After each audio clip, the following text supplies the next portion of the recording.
Welcome to the Wednesday edition of Tom Shattuck's Burnbarrel with little wife Alice in her pink top right now. Alice, your form-fitting pink. I hate to objectify you again, but you're looking really good these days, and you kind look of great. hate the pictures you took, but that's okay. No, you don't. I do. God, there's nothing worse than a vain, beautiful woman I don't who can't just take a compliment. I don't like I pictures hate them. of me. I don't want to wear shorts. My face looks stupid in them. I wore I don't shorts want at Disney I don't for want a to special crater your occasion. faith in the integrity of men, Alice, but they're going to be fine with your face, I think. They're going to be looking elsewhere, I think, as well. Well, I am looking at my face. You look beautiful. Stop it.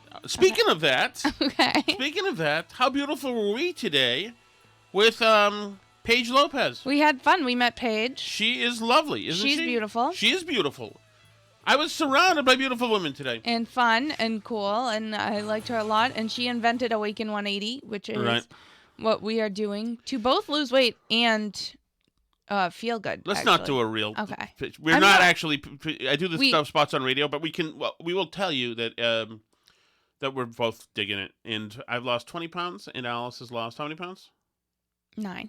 Well, see, I've lost much more than you, so I'm obviously going to hit my goal before you can. Hey. People should know, Alice. Did you see the latest in our town Facebook page? About the bears? The bears are getting closer. They're like at the kids' school bus stops in the morning. It's a problem. That's where that picture got taken, was at someone's school bus stop this morning. Yeah. Interesting. In Connecticut, people are mad because somebody waxed one of the bears. A guy the bears are encroaching there as well. So this guy, off-duty policeman, I think, had his kid outside and his chickens, and the bear was coming over to mess with the chickens. Mm-hmm. And the guy said, nope, and just shot the bear dead. And then, of course, the townspeople, Alice? People have these crazy weapons, and the message that this might send to them next time they see a bear or a bobcat in their yard. Somebody else got away with it. I can, too. That's right. They're going to be thinking they can get away with anything. Yes, well, because you know the kind of weapon used. Clearly taking out an AR-15 on your property when there's a house right next door and shooting 7 shots, 4 of which completely missed the target. It's the AR-15, so that's why he's in trouble. But I don't like the idea of bears.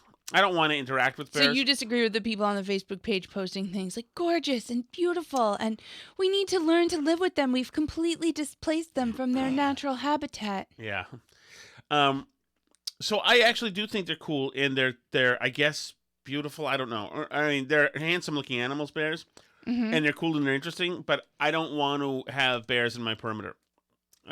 I'm good with that. I actually heard someone say, when we were in Vermont a few years ago, me and the kids stayed there for like a long time without you, and there were bears wandering around, and somebody said they never used to have problems with them, but they started to because the state of Vermont mandated composting. Yeah. So everybody had these like compost piles and stuff, and it attracts the bears because it's yummy for them and they like stuff. So, yeah, I do think that the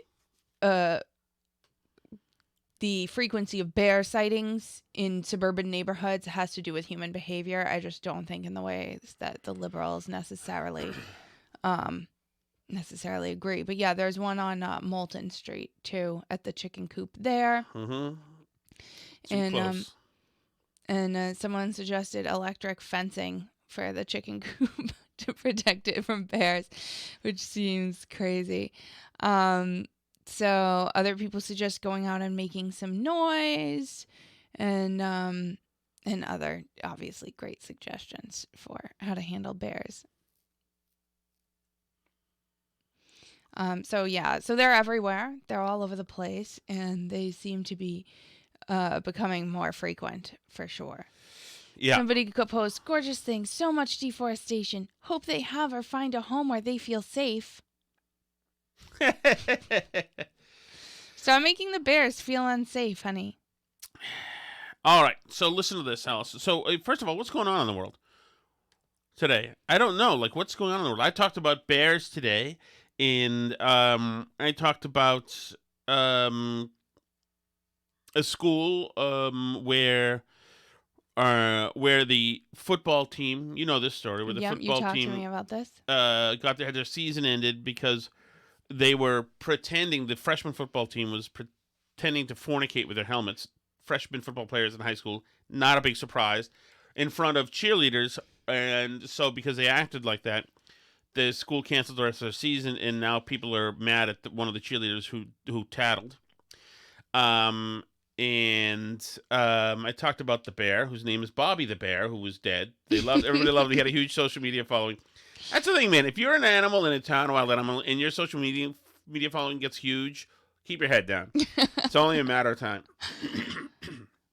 I talked about Starbucks in Connecticut. They're working with the unions to try to sue Starbucks because they think they're not getting paid enough. We want a living wage, and we want to be treated fairly. Pretty much what it comes down to. I don't think it's too much to ask. How old is that person? He's in his 30s. That is Travis Glennie. He's been a shift supervisor now. This is his 11th year with the company at Starbucks. He just wants a living wage. And so it's funny because these people wrestled away, the authority of the corporate office, and now they're making demands. Now we want a living wage. And the corporate office, of course, is saying, F yourself. A living wage. Who gets to have a career? What do you do? I pour coffee for $40 an hour. Been doing it 11 years. I'm really good at pouring coffee. If you've worked at Starbucks 11 years, you should probably aspire to be a manager or something. Well, he's a shift manager. But he's a shift manager because he's the only one there, not 22 anymore. Well, and he's been there 11 years, so. Right. And they got to do something with the guy. It's like he won't seem to leave. Maybe we'll have him, initial the schedule every week. And there you go. And because he knows the workarounds, if somebody's caramel latte is bad, he knows, a close proximity because he's been in the trenches a while. He'll be able to handle it. But so that's where I was. And I think that's all I talked about today. Is that it? Can't be. There were 3 things. Isn't that 3 things? Right. The football players and Bears and Starbucks. That's 3 things. And you did. I heard you talking about Jennifer Lawrence again, like we talked about on our show. I read that too. It was good too. But there was one more thing. But you know what the problem is? What's the problem? It got sucked. Sorry, it's not in the message board thing I use, not my soundboard that I use to play this audio. Because by the time I had recorded it, it got sucked up into the cloud because I have no memory left in this computer. So let me see if I can find it here else. I'll jog my memory. Because it was a good show today. There's actually plenty to talk about, plenty going on. Let's see. Bobby the Bear. Crushed him on a horrified bear. Starbucks. The school. I guess that's it. But for that being it, man, I got a lot of mileage out of that. But 3 good local stories. Mm-hmm. Tomorrow I've got booked Paul Reiser. Mm-hmm. Who you told me about the other day. Somebody was asking on Twitter who that is. So he so you've seen him in things else. Okay.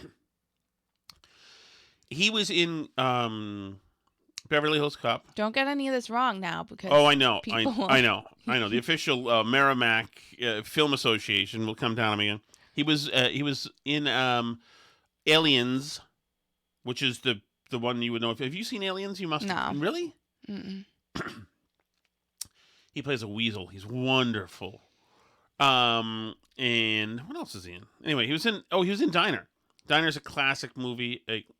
Barry Levinson, I think, in Baltimore. It's a classic buff movie, but it's more for boomers, not for people. You should freaking know it. Anyway, it is a classic. Sorry. It is ridiculous that you don't. I'm sorry. Mickey Rourke, Daniel Stern.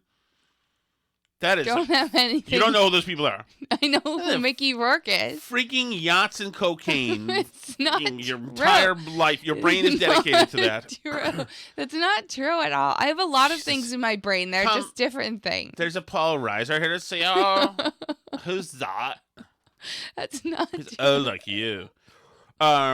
So Paul Reiser is booked for tomorrow. I didn't find out, though, but that's caused controversy. Did you know why? Why? Because Kirk Minahan has wanted Cullinane to get Paul Reiser. Oh. Colleen told Kirk it was a lock, and it's not a lock, but it's a lock for me, and I've got him now. So we've got another controversy brewing here, Alice. Do you think your Splash Mountain portrait? Thankfully, almost all of the things that Kirk promised of mine that he would kill are dead. So most of our animals are already dead. So Or have moved to Connecticut. that's right. So, other than that, what's going on in the world? I just don't know. Like, I know that they found the nuclear secrets of some other country. I assume it's Israel, right? I'm not going to get excited about Trump scandal stuff until something pans out to be something. I'm just not, because it's too many times of this BS. Well, I mean, yeah. So I'm kind of assuming the country is going to be Israel. In part because a lot of people on the left also seem to be assuming it's Israel. Mm-hmm. And it's kind of been an open secret for a long time that Israel has nuclear weapons. Mm-hmm. Like, this has been a thing for a while, that the U.S. presidents will never admit that Israel has nuclear weapons. I think, like, Helen Thomas did this to Obama, too, tried to get him to say it, right? Like, people know that they do, but nobody's supposed to say out loud that they do and stuff. So that's why I kind of think that that's, like, the thing about it. And a bunch of people on the left are saying, like, oh, what's going to happen to all these, like, people who support Israel when it turns out Trump sold their secrets to the Saudis, which I don't think is what happened here at all. Trump got his special master from this judge, so the left is all upset about that because the judge was appointed by Trump.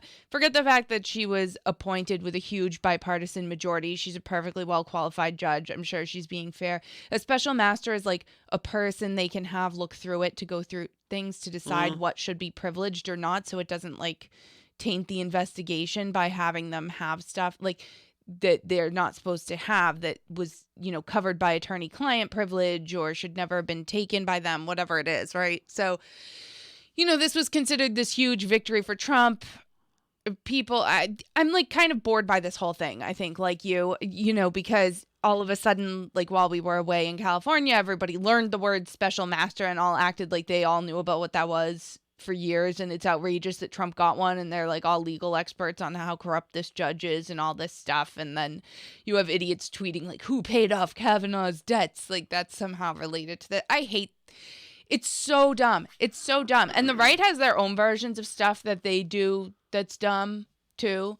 But, like, this is really, like, blue anon conspiracy theory insane world stuff that they're all doing now that Trump got the special master. They're acting, I mean, but whatever. I tend to think there's not really a there with this Trump stuff, and I'll believe it when I see it, frankly. Like, I just tend to think it's not really a thing. But I guess we'll find out if it turns out that it is a thing and he was selling Israel's nuclear secrets to the Saudis, which I don't think is true, but a bunch of people on the left seem to think. Like, I think Joy Reid was saying something like this, right? She was doing some big conspiracy theory, but I can't, like, I'm not going to waste my life buried in left-wing conspiracy theories trying to, like, tie together the pieces of, like, Deutsche Bank and Kavanaugh and whatever, like, Kennedy retiring, stupid things that they're into. Like, I can't, nobody has time for that. I don't have time for the right-wing versions of it either, to be honest with you. Like, whatever, Kennedy is supposed to be actually alive and stupid things, you know what I mean? Like, RFK, yeah. He is, of course. I thought it was like JFK Jr. or something. Oh, that's right. I'm sorry, you're right. Yeah. So, whatever. I don't have time. He was killed by his step-on wife, essentially. I don't have time. Yelling at him while the plane was upside down. I'll let that one. I'm not gonna engage in that. But nobody has time for this stupid stuff. Like, on the right or the left, just engage with reality, you know what I mean, and move on. But the left is, like, fascinated by this. They already have it all figured out. Right, and it all comes down to Trump red-handed with selling the. It comes down. It's just a desperate mental health lunge at some kind of closure, having confirmed their priors about Trump that they want to be. Well, right. Sorry. Go ahead. Speak out loud, please.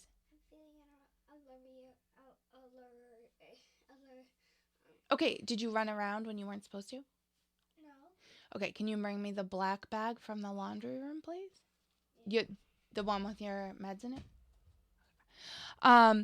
So the point is that the left, much of the left is in a mental health crisis. You know, the right wing has cranks too. Every side has cranks, but the right puts theirs on cable TV, on big news shows, and entertains these theories like they're serious, and gets a bunch of like wine moms who don't pay attention to think they're like true, which is, it's just insane world. They don't kick the insane people out of the party, right? Like the right does. So anyway, like you say, this is a mental health problem on the left. And like we talked about yesterday, there's a serious mental health thing happening with people who, and a lot of them are in like big media jobs, right? Yes. And it ties into all the things. It ties into trans stuff. It ties into COVID. It ties into climate change. It ties into Trump. Like, it's all connected in their mind. It's all one big conspiracy theory, right? And, you know, so you see it like manifest in different forms. So there was this guy the other day, speaking of mental health crises, who wrote, he's the editorial page editor for the San Francisco Chronicle, which I assume was at one point like a pretty big media job, and in some ways still is, right? Right. So he wrote an entire opinion piece about this. Are you ready? Yes, for go ahead. this? Go ahead. Omicron finally got me. After 2 years of being a COVID hermit, then doctors made it worse. Oh. This is a mental health problem. And the fact that this mentally ill person wrote an editorial in a large newspaper as the editorial page editor is crazy. Well, yes. The fact, all you have to do to take his security clearance away is Bring it here, Anson. have him say, after 2 years as a hermit, it still got me. Right. Because that tells you that he's got a disconnect. That his being a hermit doesn't have anything to do with anything, because Omicron and COVID comes for everybody it wants to get. Hermits and sociable people and people who surf, outside, and people who don't surf outside, and people who stay inside. It doesn't care. It doesn't care. It gets vaccinated people as well. Right. It gets people who wear masks, people who don't wear masks, all of them. But listen to this article. This is a nuts person. BA5 just wiped me out for 12 days. Why did doctors let me get sick instead of giving me Paxlovid? Fantastic. I knew right away that it was going to be bad. Oh, well, that's a fair question. Why did they let him get sick? He wasn't at high risk, basically. They didn't give him Paxlovid because he didn't meet the criteria for needing Paxlovid. Give the guy Paxlovid. I mean, sure. Give everybody everything they want. How about that? Well, it's all covered by the U.S. government still. That's the thing. Okay. I knew right away that it was going to be bad. It was a hot, humid night, almost 90 degrees, but my body was freezing. Putting on a sweatshirt and diving under a blanket couldn't warm me up. My head, on the other hand, was on fire. I had a temperature over 100 degrees and needed ice packs piled on my forehead to cool what down. A pain in the ass this guy is. The coughing wouldn't stop. Ugh. I didn't need a test to tell me that I had finally caught COVID. When are these pieces going to end, by the way? Yeah. When are these journalists going to stop writing things So like I assume he forewent the test? No, he... Oh, he got the test. Okay. Yeah. Okay. For more than 2 years, I basically lived like a hermit to avoid just this scenario. Sure, after getting vaxxed and boosted, I didn't think COVID would kill me. But I don't exactly have a gold medal immune system. Even a common cold gives me a rough time. I imagined COVID would lay me out with symptoms that could drag on for weeks or possibly months. So I stayed away from the office, indoor gatherings, and restaurants. The gym? No thanks. Benefit to everybody else. 15 extra pounds was worth it to avoid getting sick. Oh, as a former fat person myself, I'm telling you, be careful. Do not gain that weight. But this summer was my sister's 40th birthday. She and the rest of my family live on the East Coast, and we're throwing a big party. So I decided I love it that he had to go out for somebody else. Yeah, he had I did it. I was for stopped the being a fam. hermit because I'm that selfless. So I decided to leave my cave and fly to see them. Sure enough, Someone else showed up to the festivities, quietly sucking cough drops, assuring anyone who asked that her unusually nasal intonation was just a cold. Mm-hmm. Probably an anti-vaxxer. He's got it. Trump fan, obviously. He's got to name her. It wasn't. So we know how to destroy her Oh, life. his family knows. His family. Can you imagine the turmoil in his family with him writing this about a family member? The sister's probably mad right now. The salty text, Jennifer Lawrence text to her family. Dear Bonnie, just so you know. As soon as the first symptoms hit, I knew I was in trouble. So I decided to do my damnedest to get a prescription for Paxlovid, the antiviral drug cocktail that can prevent the coronavirus from replicating in your body during the early stages of infection. I wasn't technically eligible because I'm under 65 without any serious comorbidities, but having chills, a brutal cough, and a sky-high fever had to count for something, right? Apparently, I thought there was an exception not. for bitches. Local pharmacists wouldn't have anything to do with me. Neither would urgent care. I called my healthcare provider back in San Francisco for a prescription, but it told me I wasn't eligible for Paxlovid and had to rest and ride it out. So ride it out I did. For the next 12 days, coughing, sweating, snotting, and sleeping up to 16 hours a day. Instead of spending time with my family, I had to avoid them at all costs to keep them from getting sick.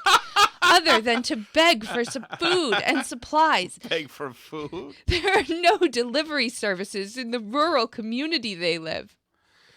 There are no delivery services there. Not like San Francisco, where he's from. Out in the sticks, where stupid Trumpers gave him COVID, they had no delivery services, honey. He had to beg for food. Beg for food. He went right from no Uber Eats to on his bended knee, groveling and sobbing.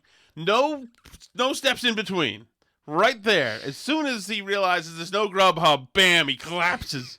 I remind you, this is the editorial page editor. This is printed in a major news publication as an editorial.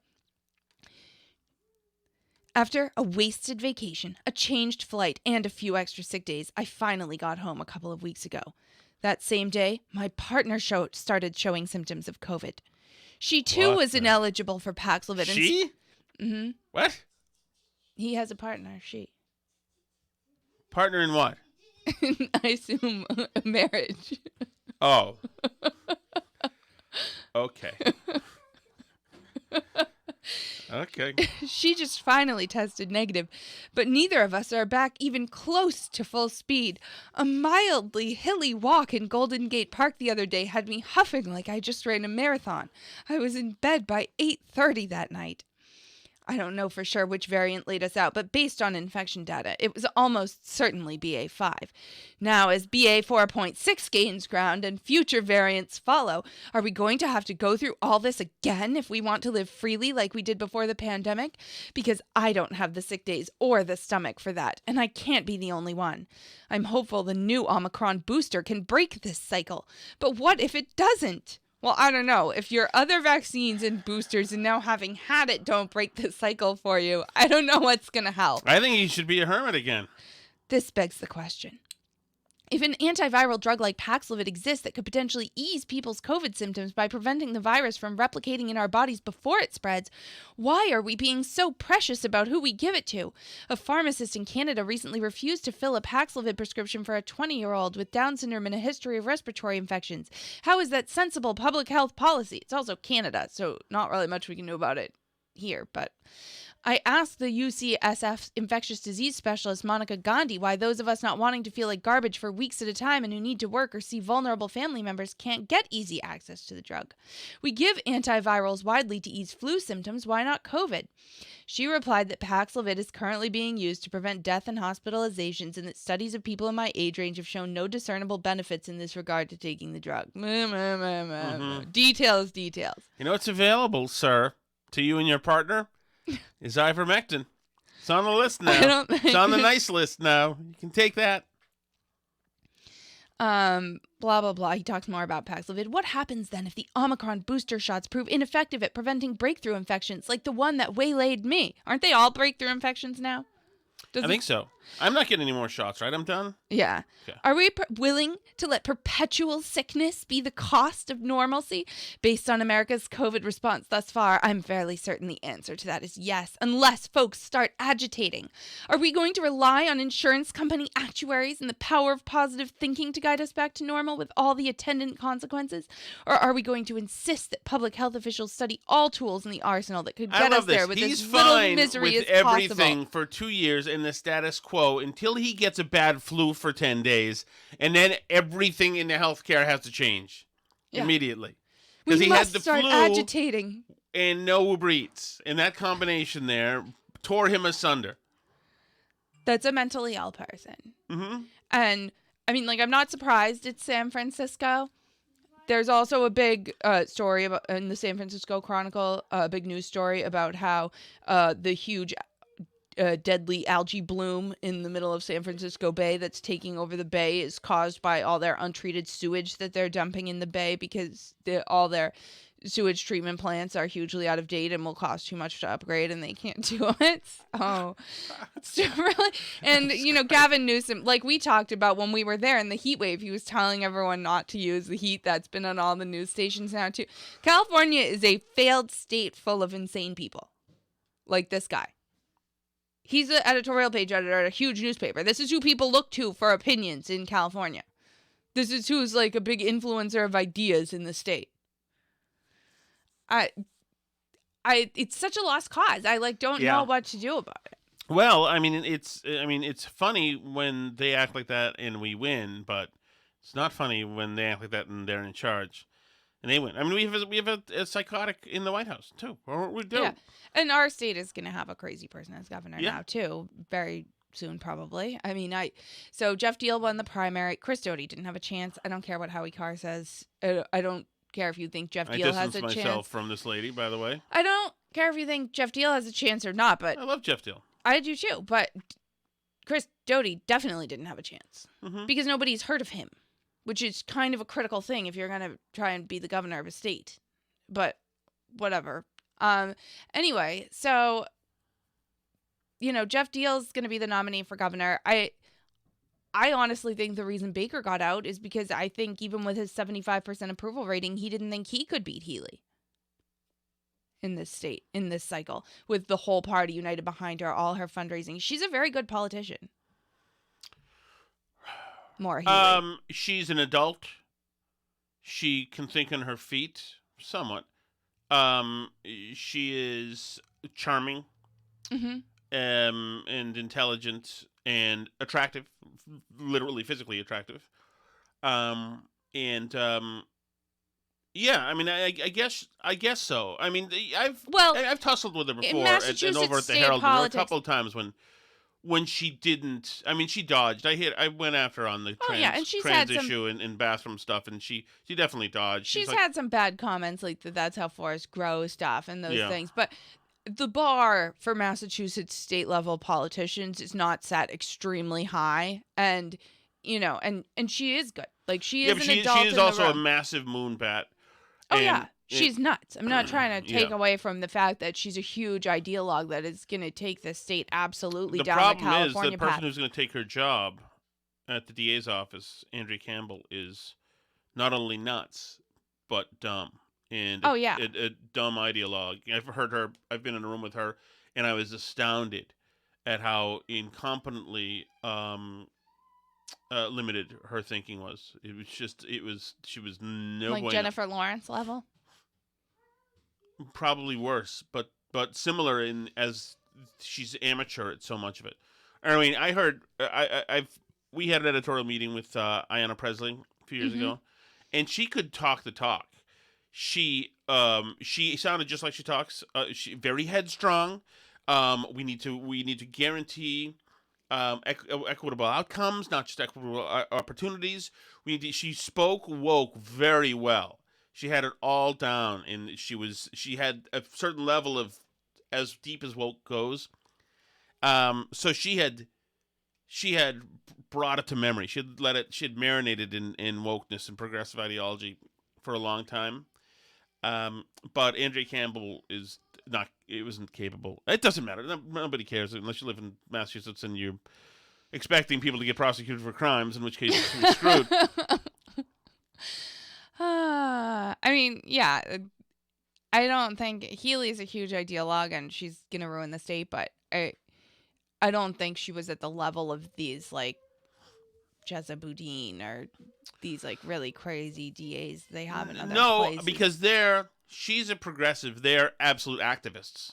They're just using the office to misuse the power for activism. And the Andrea Campbell, but she's a Jezebudin, Andrea Campbell. But I think the person running against her was too, weren't they? Shannon Lease Riordan or whatever. Was she? I think they were both probably. Completely not. I think they were both trying to out crazy each other the whole campaign. So, yeah, I mean, and people in this state will vote for it, which is unfortunate. But, I mean, people really believe that. And I was seeing a lot of this stuff, speaking of like conspiracy theories on the right that irk me.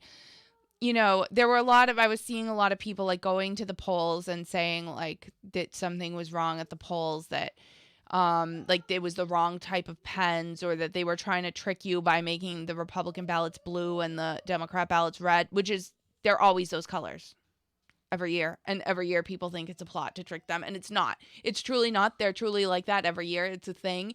And actually in most countries, the right wing is blue and the left wing is red, because red is like communism, but it's just we're off in that. Like, we're the outlier in terms of how we interpret that. But the ballots in Massachusetts are always those colors. That's just how they are. And it's not a trick. And they're supposed to give you markers to fill out the ballot. It's not supposed to be a ballpoint pen. It was not a trick that they were markers. But they don't have to steal the election in Massachusetts, because look around you. Your neighbors really believe this stuff. Yeah. That's the problem. The problem isn't that they did something untoward at the election. I mean, I think the no excuse mail-in voting is obviously an attempt to steal elections. I really love Jay McMahon too. It's kind of I really like him too. He's a really great guy. Yeah, and interesting. We should try to get him on. Actually, he'd be good. I had an editorial meeting with him, just he and I, and he was just telling war stories of how things really worked in courthouses, and I was fascinated. Like, this dude is very interesting. Yeah, he's a really interesting guy. But yeah, the bigger problem, and I think the thing that people in Massachusetts don't want to do, because it's harder than being upset that elections get stolen, which, like, I mean, I'm not for the no excuse mail-in voting either. It doesn't help. But, you know, you have to go to people that you know around you and expose them to different ideas that they haven't heard, and be conservative to them publicly. And it's not a great way to make friends, I'll tell you that. I've lost a bunch because of it, and you have too, especially in Melrose. But, you know, if you don't change minds in a state like Massachusetts, you cannot win. You cannot. Right. You have to change people's minds. You can't just, you know, depend on the ballots to win the election for you or whatever. Like, you have to, it counts double. When you change somebody who was going to vote for the other person and they decide to vote for your team instead, that's, you know, a 2-vote difference. Whereas if they just get somebody to vote who wasn't going to vote before, that's a 1-vote difference. You know what I mean? Somebody who changes their mind counts as 2. So, you know, you have to change people's minds. And in Massachusetts, you absolutely have to, because there just aren't enough people who think like you. You have to expose people to the idea that these are valid, respectable, moral positions to hold on these topics, and that you can talk about them and be a good person, and that electing Republicans is a moral and good thing to do. You have to convince them of that. You know, it's not going to be one election stuff is important, like these election workers and ballots and that stuff. It is important, but it's more important that you actually get people on your side. And in Massachusetts, we don't have that step done yet. So how does this end? You tell me, and this has to do with elections and politics and culture. Okay. World Transgender Health Organization poised to give hospitals green light to lower age for youth surgeries. The children's hospitals nationwide will soon be faced with a decision whether to continue following the guidance of a leading transgender health association that's expected to lower its recommended ages for chest and genital surgeries to minors under 18. The World Professional Association for Transgender Health, WPATH, has yet to release its much-anticipated standards for care version 8, which will lower its age recommendations for breast removal to 15 years old Oh, and genital surgery, including womb and testicle removal, to 17 years old, a year earlier than its previous guidance. These people are butchers. it's sick. Yes, these people are butchers. These people are no different than any renowned butcher in history. Have the trans activists pushing this stuff, have they met a 15-year-old before? Because I have met 15-year-olds, and they make really dumb decisions. Of course. Like, we don't let them get tattoos or piercings and stuff. Like, there's a reason why. There's a reason why these aren't decisions we let 15-year-olds make, because they oftentimes make them very badly. And it seems to me that that's something that people on the left knew not so long ago. I mean, they sure knew it when they were banning e-cigarettes, when they were banning all the flavored Juul stuff. Why can't, if minors can decide to remove their genitals or breasts or womb, how come they can't decide to smoke flavored vapor mist in a Juul e-cigarette? But Alice, this is going to come. What are we, when our political opponents are absolutely married to the idea that 15-year-old girls should be having their breasts removed by surgery because of the mental state that they're at, then that belief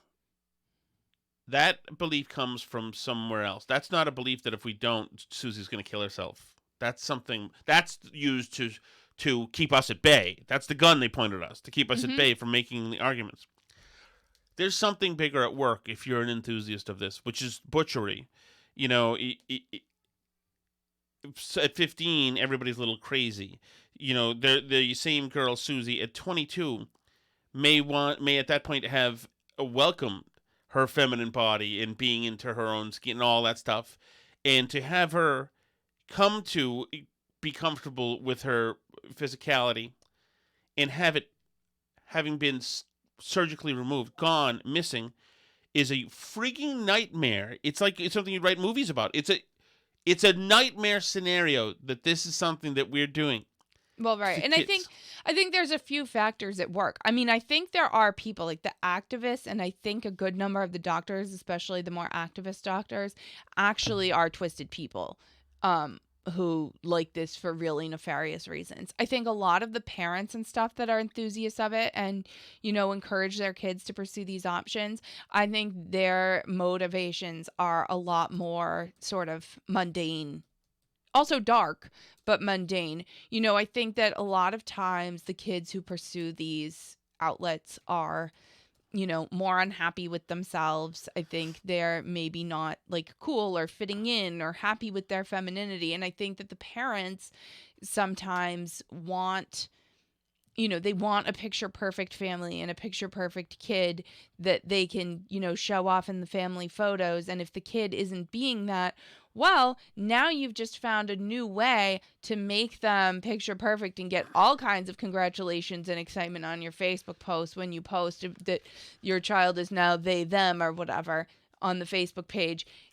You know, you've erased a lot of the social stigma that surrounded them not being like pretty or popular or, you know, having their life together or whatever it is. Like, I really think that a lot of the kids who fall down this rabbit hole are very unhappy for various reasons, and that's not what their parents pictured their life being like. Right.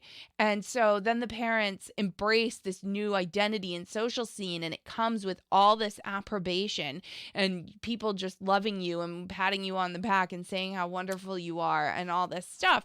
And I think the parents like that too, frankly. I don't know that this is something that can heal itself. I don't.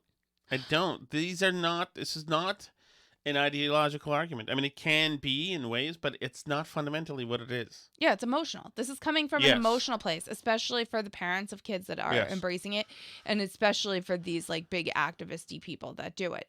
It's not coming from an intellectually honest place at all, which is why the right should never engage with this stuff that the left does. Like, I believe science and that stuff. They don't care about facts or No, of course not. science or any of that stuff. It's absurd. They are absolutely, more than anyone, coming from a place of emotion and rejecting reality that's around them. But it's nothing that they do or say is in good faith, and that's not new on this issue. That's and Yeah, but everything. the problem is that most religions, Know that they're religious. no, most religions, at least in the Western world, don't manifest themselves in butchery. I guess you could maybe say circumcision maybe is something close to that if you wanted to. I have no problem with it. But this is Well, right, but I mean, there obviously have been plenty of religions that have practiced various forms of child sacrifice. Sure, but I mean, it's a little outdated, right? I mean, but it's hardly new and original. Right, I know, but generally we expect not to see it in 2022. Well, yeah, we do Sure. because we are in Western civilization. That's right. All right, so here is before we do the chat, there's only 2 messages, okay? Okay. Would you like to hear my Epiphone? I would love to hear your Epiphone. So listen to this. Today, as we were driving to Awaken 180 to get weighed, we had Alice was on a meeting, so she had a meeting playing, her work meeting playing. She has about 136 Zoom meetings a day. That's true. And today, I heard some of one where they were playing "We Are the World," and for some reason, I don't even know that song, but they said it was historic. we'll revisit that tomorrow, and I'm gonna have a lot to say about that. My God, okay, that's fine. And then another one today was just some mundane thing, whatever. It was just marketing, this and that. And you know what? I'm gonna share my screen and this and that. And I thought, my God, I'm so happy I don't have that job. I'm so happy I don't have that job. I But, kind of enjoy my job, though. no, I understand, but if you're into that stuff, and there is some, but that's not the kind of thing for me. I've had jobs with a bunch of meetings, and I was never happy in them. So, but here's my thing. I listening to the talk today, and you get this, and this is actually looking pretty good. So we'll try to push the sales for this, and actually this month we have recurring. I had an Epiphone, Alice. Okay. Nobody has thought of this, Alice. Are you sure? Yeah. Why not offer all of these to be live streamed? Work meetings? Yeah. Well, it's proprietary. Oh, okay, fine. Yeah, you'd sign off on it.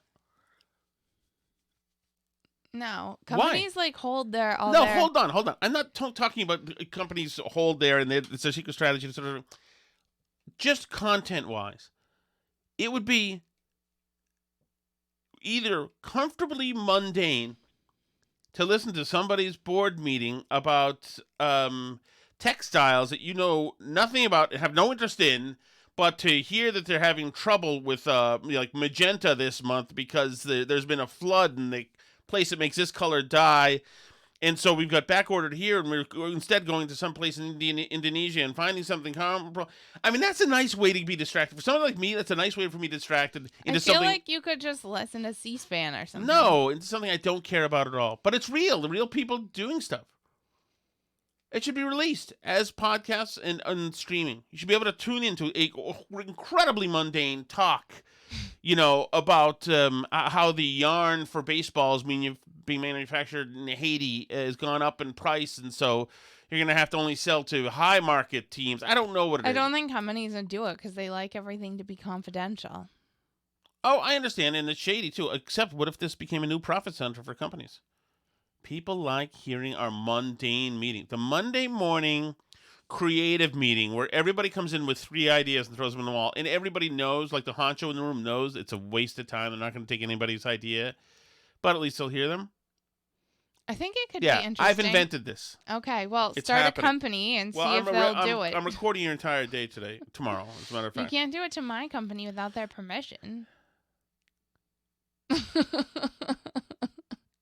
Alice.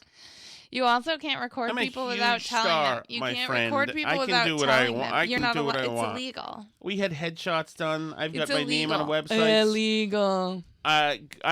Did you not know that I have a blue check mark, Alice? Illegal. Do you not know that? No. Blue check mark means diplomatic immunity. That's what that means. Correct. Hey, hi, Tom. It's Phil in Attleboro. Hey, Phil. I need to address something that's really been bugging me the last couple of weeks. Yes. I think you've been way too flippant in the way that you've been dealing with Alice's cocaine addiction. Mm-hmm. There is no Having cocaine dealt with- addiction. You know what? He makes a good point. Alice, let's hear him through, okay? This There's is what we no call cocaine addiction. Alice, I've this is literally never Alice, done cocaine. This is what we call an intervention, okay? Stop. I'll stop. Stop. Having dealt with addiction with my friends and family, I'd like to offer you some suggestions and some observations. Mm-hmm.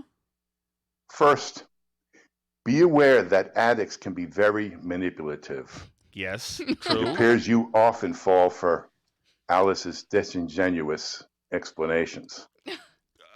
Admittedly, she sells it. I'd encourage Alice's deep faith in a higher power. Mm-hmm.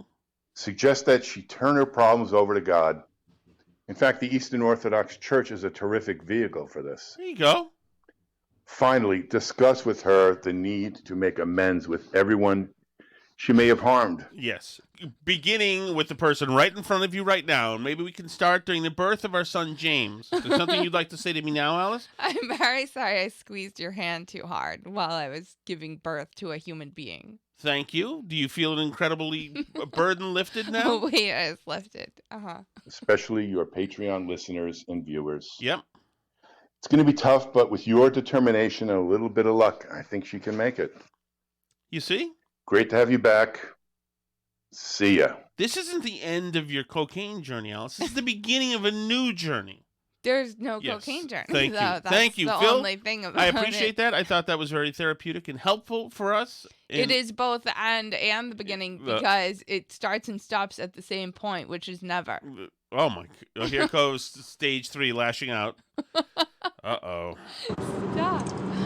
Hey guys, Steve from Merrimack. Hey, Steve. Just a heads up, the shows still haven't uploaded to Apple. I'm sure you're aware of this. Shows more than one hasn't? Last night's hasn't. Frick, you're kidding me, We dude. talked about this last night. That Frig. it hadn't gone up. Frig. So Sundays and yesterdays, neither of them are up on Apple Podcasts. We got to raise hell about this. This is craziness, dude. So we'll email SoundCloud too and see if they can do anything. The freak is going on with this? But it is just Apple. You can listen to them everywhere else. Yeah, I'm sorry about that, guys. And we've been, we've noticed it with, we use SoundCloud, and we've noticed the Commentary Magazine has also had problems, and they use SoundCloud. And one of you guys messaged us, and you use SoundCloud, and something it's doing with Apple. This is, damn it. But it is interesting because... I thought that we had been delayed last night, but finally it came through. No, last night's never showed up. God dang it. So, and we sent Apple another message, which they said they get back to within one business day, and they still haven't gotten back to us from either message from the one we sent on Monday or on Tuesday. I wonder if there's a setting because, the last thing I did before we went away was send a delayed podcast. So in other words, you hear me? Yep. So in other words, I said it when I recorded Thursday, the Al from Bloomfield one. I set that to fire on Sunday, which it did. So I made a change then just to have that, but nothing permanent. And actually, 2 days ago the one went up, or yesterday the one went up. Right. One has gone up. Well, and they've all gone up on all the other podcast apps, Yes. which is the point. Everywhere else that takes the RSS feed, Right. they've come through. So Uploaded to Apple. I'm sure you're aware of this. But it doesn't appear to be an Apple problem. And all the other shows like Kirk and Jerry and Howie and Gilbert, whatever, all my other shows are uploading. No problem. So just What? want to let you know. Bye. Thank you, Steve. What's Gilbert? By the way? But yeah, we think it might be. We don't know. Then, if frig, that blows. Dang. Yeah, we'll get on to it right now. We gotta raise hell. We gotta send out links too, so people can. I've see. tweeted out links, but that's not where most people get them. I feel. know, but I mean, it's just whatever. Oh, that blows. It does. Ugh. It does. But I don't know what to do about All right, it. Steve, thanks for the heads up. We will get on that. Yeah, it's make like a sure. combination of Apple and SoundCloud not playing well together, I think. Ugh. Ugh. But thank you so much for listening anyway. We'll continue to work on that more and see if we can do anything about it. And we appreciate you guys listening and trying to find us anyway, even if we're not showing up in your podcast app. You can always find us at burnbarrelpodcast.com. There's a whole list of episodes there and a bunch of different places you can find us or listen. There's also YouTube. There's also a Rumble video. And as always, social media at Burnbarrel Pod on Twitter.